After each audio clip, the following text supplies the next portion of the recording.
माँ भी बच्चे को तब तक दूध नहीं देती जब तक बच्चा रोता नहीं है। गोली चला देंगे, मटर होंगे, नुकसान नहीं होगा। तो हम अपने बीवी बच्चों को लेकर सड़कों में आ जाएंगे। हमने उत्तराखंड इसलिए तो वो बनवाया था कि यार आप आओ और इसको साले को वो कर दो, वो बेच दो, छीन दो, कुछ भी कर दो। नमस्कार, एक बार फिर से स्वागत है आपका JJ न्यूज़ की एक और खास ग्राउंड रिपोर्ट में। इस वक्त हम मौजूद हैं हल्द्वानी के बुद्ध पार्क में, जहां पर आज गौला संघर्ष समिति के लोगों की ओर से एक महारैली निकाली जाने वाली है। आपको बता दें कि अपनी मांगों को पूरा करने के लिए ये लोग आज रैली निकालने वाले हैं, जो बुद्ध पार्क से SDM कोर्ट तक जाएगी, जहाँ पर वो SDM के माध्यम से मुख्यमंत्री को ज्ञापन सौंपेंगे। तो क्या उनकी मांगे हैं और आखिर क्यों आज इतनी महारैली का आयोजन इनकी ओर से किया गया है, चलिए बिना किसी देरी के लोगों से बात करेंगे और साथ ही SDM से भी बात करेंगे, जिनको आज ये ज्ञापन सौंपने वाले हैं। सर, गौला संघर्ष समिति की ओर से आज आपको यहाँ पे ज्ञापन दिया गया है, आपकी ओर से इस पर आगे क्या कार्रवाई की जाएगी? आज एक गौला संघर्ष समिति द्वारा ज्ञापन प्रस्तुत किया गया है, जो माननीय मुख्यमंत्री महोदय को संबोधित है। तो इसे जिलाधिकारी महोदय के माध्यम से माननीय मुख्यमंत्री जी को प्रेषित किया जा रहा है। साथ ही गौला संघर्ष समिति ने जिलाधिकारी महोदय के संज्ञान में भी मामले को लाने के लिए कहा गया था, तो जिलाधिकारी महोदय के संज्ञान में भी मामले को लाया जाएगा। सर नमस्कार। नमस्कार। आपका नाम? रमेश चंद्र जोशी, अध्यक्ष गौला कल्याण मजदूर उत्थान। आज संघर्ष समिति को ऐसी क्या जरूरत पड़ गई कि इतनी भारी संख्या में SDM कोर्ट तक यहाँ पर संघर्ष करके आना पड़ा है? देखिए मैडम, एक मैं आपको बताऊँ, माँ भी बच्चे को तब तक दूध नहीं देती जब तक बच्चा रोता नहीं है। तो आज जो है खनन नीति हमारे मुख्यमंत्री महोदय ने ऐसी बना दी कि हमें जो है यहाँ पर आना पड़ा, सड़कों पर उतरना पड़ा। उसमें कुछ नियम ये हैं, जैसे हमारी गाड़ियाँ सीजनल गाड़ी है, वो साल में 3 महीने चलती हैं। तो हम चाहते हैं कि वो जो है प्राइवेट सेक्टर में न जाए। प्राइवेट सेक्टर में ठेकेदार मनमानी वसूल रहा है, वहाँ पर ठेकेदारी प्रथा है। हम चाहते हैं कि जो है 1400 रुपये में हमारी फिटनेस होती है, लगभग 3000 रुपये हमारी गाड़ियों में खर्चा आता है। तो हम जो है मात्र 3 महीने, साल भर के लिए भी नहीं चलते हैं, 3 महीने के चलते हैं। तो इसलिए हम ठेकेदारी प्रथा का विरोध कर रहे हैं। दूसरी बात, GPS की बाध्यता को हमारी गाड़ियों में ज़बरदस्ती GPS लगाया जा रहा है, जबकि GPS की कोई आवश्यकता नहीं। हमारी मात्र जो है 7 किलोमीटर पर गाड़ी चलती है। तो ऐसी जो है गौला में लक्ष्य की प्राप्ति के लिए इन्होंने ठेकेदार बैठा दिए हैं जो बाहर के हैं, और वो ठेकेदार जो है यहाँ पर लक्ष्य की प्राप्ति करने के लिए बैठे हुए हैं। और हमारी गौला एक ऐसी है जो हमेशा लक्ष्य की प्राप्ति करती है। हर बार कभी 54 लाख घनमीटर हमें टारगेट मिलता है, हम वो पूरा करते हैं। कभी 48 लाख घनमीटर हमें मिलता है उठाने के लिए, हम उसको उठाते हैं। हम समय से पहले हम अपना जो है पूरा माल गौला से जो है उठा लेते हैं। लेकिन इस बार इनने ठेकेदारी प्रथा कर दी, जिसको मजबूरी में हम लोगों को यहाँ पर बैठना पड़ रहा है। तो क्या लगता है कि ये जो आपकी ओर से महारैली आज निकाली गई है, इसका क्या समाधान आने वाले समय में देखने को मिलेगा? बिल्कुल मिलेगा, क्यों नहीं मिलेगा। देखिए, मुख्यमंत्री भी आदमी ही है, ऐसा तो है नहीं। और सबसे बड़ी बात है, वो यहाँ के लोकेशन को जानते हैं, गौला को जानते हैं, शारदा को जानते हैं, कोसी को जानते हैं, दापका को जानते हैं। वो हमारे बीच के आदमी हैं, खटीमा में रहते हैं, ज़्यादा दूर भी नहीं है। तो उनको इस चीज़ पर थोड़ा सा, मुख्यमंत्री हैं, थोड़ा देख नहीं पाए होंगे, समझ नहीं पाए होंगे। अगर थोड़ा हल्ला करके उस चीज़ को देखेंगे तो मुझे विश्वास है कि हमारी बातों को मानेंगे। चलिए ठीक है सर, आपसे बात करेंगे। आपका नाम? नीरज नेगी। कितनी मांगों को लेकर आज आप यहाँ पे पहुँचे हैं? हमारी 5 सूत्री मांगे हैं, जिसमें अगर ये मांगे पूरी नहीं होती है माननीय मुख्यमंत्री जी द्वारा, तो आज हम आए हैं। कल हमारे बच्चों के साथ हमें बैठना पड़ेगा, क्योंकि हमारा तो रोज़गार ही यही है। हम में से गाड़ी मालिकों में यानी कि 99% हर कोई पढ़ा लिखा है, मगर उत्तराखंड में रोज़गार नहीं है। रोज़गार नहीं है तो कहीं ना कहीं हमें रोज़गार को, जो हम जिस रोज़गार से जुड़े हुए हैं उसको अगर छीनते हैं तो हमारे बच्चे भूखे हैं। तो हमें तो रोड में बैठना पड़ेगा। आज अगर ये मांगे पूरी नहीं होती है, मुख्यमंत्री जी के द्वारा अगर नहीं माना जाता है, तो हम फिर आने वाले टाइम पर अपने बच्चों के संग बैठेंगे और कुछ ऐसे कदम उठाएंगे जिससे हमें, यानी कि जब किसान आंदोलन माना गया तो क्यों ना हमारी भी मांगे मानेंगे। हम भी NH में बैठेंगे, अपना वो कहते हैं टेंट ला के बैठेंगे, क्योंकि हर कोई रोज़गार से जुड़ा हुआ है। कोई भुखमरी फैलानी नहीं है उत्तराखंड के अंदर। आज आप प्राइवेट को अपने चहेतों को प्राइवेट में दे रहे हो, तो हम क्या करेंगे? हम कहाँ जाएंगे? हमारे बच्चे कहाँ जाएंगे?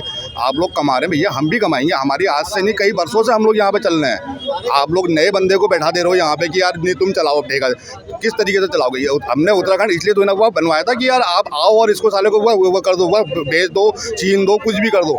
इसलिए आज हम बैठे हैं, कल हमारे बच्चे बैठेंगे, हमारा 1 बैठेंगे, 10 बैठेंगे, 100 बैठेंगे, 1 लाख होंगे।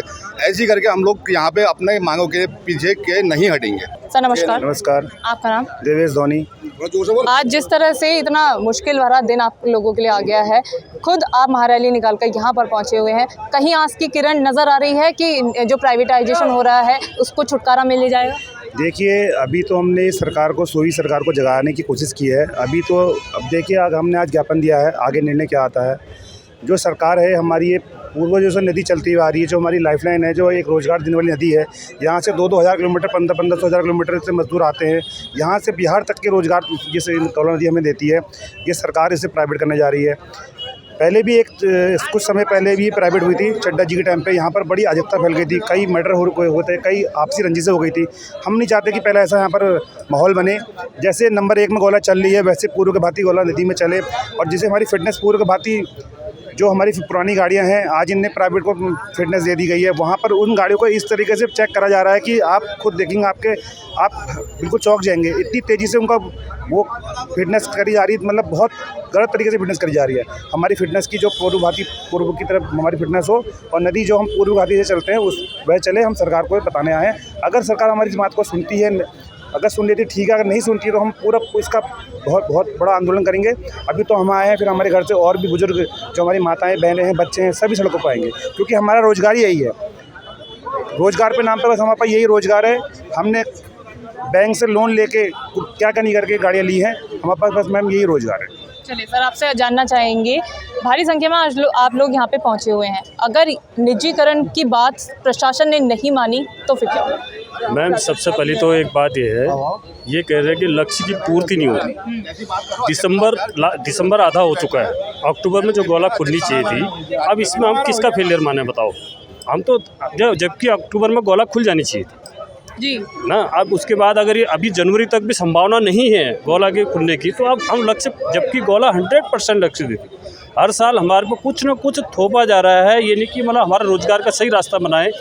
और सबसे बड़ी चीज़ है, सरकार की नज़र हमारी जेबों में, ये सबसे बड़ी समस्या है। इसीलिए हम मतलब ये छोटा सा एक हमारा महारैली का वो था। अगर आगे ऐसा होगा तो हम अपने बीवी बच्चों को लेके सड़कों में आ जाएंगे, क्योंकि हमारे पास इसके अलावा कोई विकल्प है ही नहीं। सर नमस्कार। नमस्कार जी। आपका नाम? मेरा नाम मोहन पांडे। आज इतनी भारी संख्या में गौला संघर्ष समिति के जो स्वामियां हैं, ट्रक स्वामी हैं, वाहन स्वामी हैं, वो यहाँ एकत्रित हुए हैं। कारण क्या है इसके पीछे का? ये इसमें सरकार की नाकामी है, क्योंकि पहले हम लोगों की जो गौला थी वो नवंबर माह से शुरू हो जाती थी, और यहाँ पे कई सारे हमारे मुद्दे हैं ये गौला प्राइवेटाइजेशन को लेके। तो आज SDM कोर्ट आप लोग पहुँचे हुए हैं ज्ञापन देने के लिए। क्या इससे पहले प्रशासन की ओर से आपसे बात की गई थी? जी, हमारे जो पदाधिकारी हैं उन्होंने बात की थी, तब यहाँ पे हम लोग पहुँचे हुए हैं। तो कोई निष्कर्ष निकला नहीं था तब? नहीं, अभी कोई निष्कर्ष नहीं निकला। क्या लग रहा है आज ये महारैली आप लोगों की ओर से निकाली गई है, इससे कोई समाधान निकलेगा? देखिए आगे सरकार क्या करती है, क्या हमें आश्वासन मिलता है। चलिए सर से बात करें। सर आपका नाम? मेरा नाम कविराज धामी। तो सर, जिस तरह से आज यहाँ पर इतनी भारी संख्या में आप लोग इकट्ठा हुए हैं, प्राइवेटाइजेशन हो जाएगा तो कितनी दिक्कतें आने वाली हैं?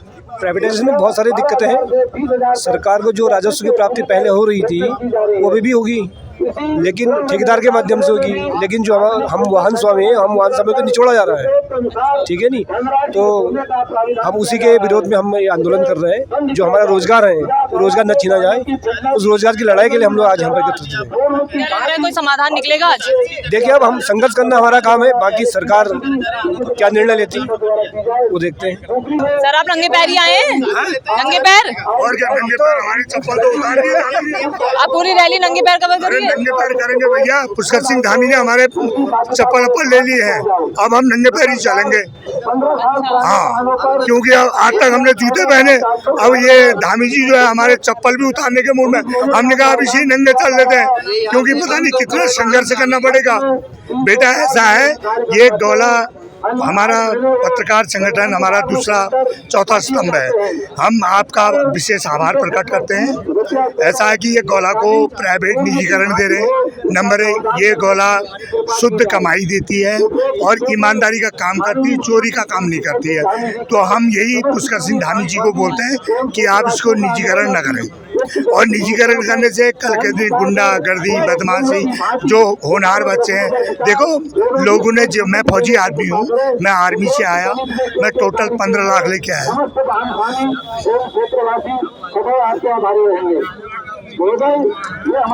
चलिए कोई नहीं, भावुक जो हैं सर हो चुके हैं, लेकिन स्थिति ऐसी है कि नंगे पैर आज वो पूरी महारैली कवर करके वे यहाँ पे पहुंचे हुए हैं। सरकार पर गंभीर आरोप लगा रहे हैं। खनन का मंत्रालय धामी जी के पास है, आखिर क्यों बेरोजगार बच्चे गोरी चला देंगे? मटर होंगे, नुकसान नहीं होगा आने वाली जनरेशन। मेरी 60 ईयर एज है, अच्छी बात नहीं है ना। फिर हम और फिर प्राइवेट फिटनेस कर रहे हैं, क्यों कर रहे हैं भाई?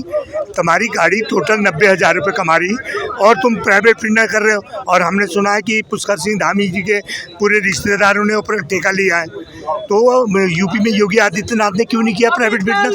इसीलिए नहीं किया ना, लेकिन धामी के खाने के मूड में है, तो हम इसका विरोध कर रहे हैं। हम आपके माध्यम से धामी जी को चेतावनी कर रहे हैं कि ये याद रखें, बहुत नुकसान होगा आने वाले वक्त। नमस्कार सर। नमस्कार, आपका नाम? मेरा नाम राजेंद्र सिंह बेस्ट, अध्यक्ष गोला संघर्ष समिति शीश में। तो आज इतनी भारी संख्या में जो यहाँ पर लोग एकत्रित हुए हैं, इसके पीछे का कारण क्या, सबसे पहले बताइए। देखिए, ये रोजी रोटी का सवाल है, पेट का सवाल है, और सरकार को सोचना चाहिए कि जिस तरह पूर्व की बात थी, हर गेट में गोला की फिटनेस होती थी, अब सरकार इसका प्राइवेटीकरण कर रही है, जिसे बर्दाश्त नहीं किया जाएगा। और जो सरकार ये सोच रही है कि गोला को प्राइवेट सेक्टर में दिया जाएगा, तो हल्द्वानी और लालगढ़ डिवीज़न के लोग इसका पुरजोर विरोध करेंगे और ये आज सड़कों पे उतरे हैं सरकार को चेतावनी देने के लिए। अगर सरकार नहीं मानेगी तो और उग्र आंदोलन किया जाएगा, हर गेटों में, हर शहर के अंदर सरकार का विरोध किया जाएगा। तो इससे पहले शांति के साथ क्या प्रशासन को नहीं बताई गई थी अपनी मांगे? नहीं, हमने सरकार को गेटों में बैठक करके सरकार को चेतावनी दी थी कि अगर सरकार हमारी मांगे पूरी नहीं करेगा तो फिर हम एक महा रैली का आयोजन करेंगे, जो आज हमने की है। और हम सरकार को चेतावनी दे रहे हैं कि हमारी शीघ्र से मांग पूरी करें और ये जो प्राइवेटीकरण हो रहा है फिटनेस का, इसे बंद करें। ये जो रैली है, ये कहाँ से कहाँ तक निकाली जाएगी? ये हमारी रैली आज ये बुद्ध पार्क से होते हुए एसडीएम कोर्ट जा रही है। सरकार को चेताने की हम कोशिश कर रहे हैं कि सरकार जाग जाए और हर जो अधिकारी एसी रूम में बैठ के फैसला कर रहे हैं, सरकार को इस ओर भी ध्यान देना चाहिए कि जो अधिकारी कभी लोगों के द्वार तक नहीं जाते हैं और एसी रूम में बैठ के फैसले ले रहे हैं, ये फैसला भी उनको पलटना पड़ेगा। हर पूर्व की तरह 7,500 हल्द्वानी में और अन्य जगह टोटल 12,000 डंपर स्वामी हैं। जैसे फिटनेस पूर्व में होती थी उसी तरह की जाए। बहुत बड़ी समस्या आएगी, प्राइवेट में होनी जैसी चल रही थी वैसी चलनी चाहिए। अच्छा, चलिए, क्या कहेंगे सर? प्राइवेट में चलेगी तो रोजी रोटी का सवाल जो है वो पट कर देगी सरकार। सरकार अपना जेम भर रही है, अपने जेम भरती रहेगी और भरेगी, तो भरेगी। हम लोग जो सरकार ही पलट देंगे अगली बार 24 में। हाँ, ये पूरा दावा है हमारा। हाँ, सरकार ये रैली निकाल रहे हैं। हाँ, रैली निकाल रहे हैं सर इस बात की कि मतलब हमें जो रोजी रोटी 1 महीना लेट हो गई गोला हमारी, और लेट होने पे हमें जो है हम कर्जे में दब गए हैं। गाड़ियों का बीमा, फिटनेस, ये वो सब नंबर 1 लाख रुपए खर्च आता है हमारी गाड़ी का 1 साल का, और उसमें बच्चों की पढ़ाई भी है, बच्चों की फीस भी है, दुनिया भर के खर्चे हैं। मगर ये सरकार नहीं सुन रही है। 24 में ये सरकार पलटनी है, हमें हमेशा ही पलटनी है। चलिए ठीक है। हाँ। तो मतलब रोष पूरा देखने को मिल रहा है, प्राइवेटाइजेशन की बात हो रही है, दिक्कतें कितनी होने वाली है? दिक्कत है, भुखमरी फैल रही है, सब में बेरोजगार हो रहे हैं सब, और क्या दिक्कत हो रही है? पर गाड़ी वाले परेशान होंगे, बेरोजगार होंगे, बाकी सब परेशान होंगे, लेबर परेशान होगी, सब बेरोजगार होंगे। बेरोजगारी भुखमरी की स्थिति खड़ी कर देंगे लोग। मैं दोबारा से पूछती हूँ। नमस्कार सर। नमस्कार। आपका नाम? मेरा नाम कमल सिंह हुआ। अभी मैं वहाँ गया हेड ऑफिस में तो फिटनेस करवाने के लिए, तो मैम सर ने वहाँ बोल रहे हैं कि क्या कहते हैं अभी फीस बंद कर दी गई है, तो इससे हमें प्राइवेट में जाने के लिए बोल रहे थे। कह रहे थे अभी प्राइवेट में जा रहा है तो हमें इससे बहुत दिक्कत है मैम। जो क्या कहते हैं हम गवर्नमेंट से तो सर लड़ सकते हैं, क्या कहते हैं प्राइवेट में, क्योंकि अपने मनोपोल के हिसाब से पैसे लेंगे, क्या करेंगे क्या नहीं करेंगे, इसलिए हम चाहते हैं कि गवर्नमेंट अपने उसमें ले, से हम इससे गवर्नमेंट से क्या कहते हैं। इससे पहले किस तरह का काम जो था वो चल रहा था? मैम जब हम वहाँ से पहले फिटनेस कराते थे कोई दिक्कतें नहीं होती थी, तो अब प्राइवेट में जाएगा तो एक्चुअली हमें इस चीज़ का नॉलेज नहीं है क्या करेगी क्या नहीं करेगी। सर मैम अब कोई भी चीज़ प्राइवेट में ज़्यादा तो वो महंगा ही पड़ता है, इसलिए हम चाह रहे हैं कि गवर्नमेंट से अपने उसमें ले, तो हम लड़ भी सकते हैं, बोल भी सकते हैं। क्या है क्या लगता है जो महारैली आप लोगों की ओर से निकाली जा रही है, इसका कुछ असर प्रशासन पे पड़ेगा? असर पड़ना चाहिए मैडम, क्योंकि जिस हिसाब से हम लोगों का क्या कहते हैं जोश है, उस हिसाब से क्या कहते हैं मानना चाहिए गवर्नमेंट ने। नहीं, अगर नहीं माना तो गवर्नमेंट को इसका क्या कहते हैं दिक्कत होगी। कल के दिन क्या कहते हैं 2024 में चुनाव में दिक्कतें का सामना करना पड़ सकता है। तो देखा आपने, आज हमने आपको दिखाया कि किस तरह से गोला संघर्ष समिति की ओर से आज एसडीएम कोर्ट पहुंचकर ज्ञापन सौंपा गया है। अब देखने वाली बात ये होगी जो इनकी मांगे हैं, क्या प्रशासन इनकी मांगों को पूरा करता है या फिर जो निजीकरण की बात सामने आ रही है या उस पर ही तत्पर रहता है, ये आने वाला समय बताएगा। तो ये थी JJN की खास ग्राउंड रिपोर्ट। मैंने अपने सहयोगी संगीता के साथ JJN न्यूज़ हल्द्वानी। नमस्कार।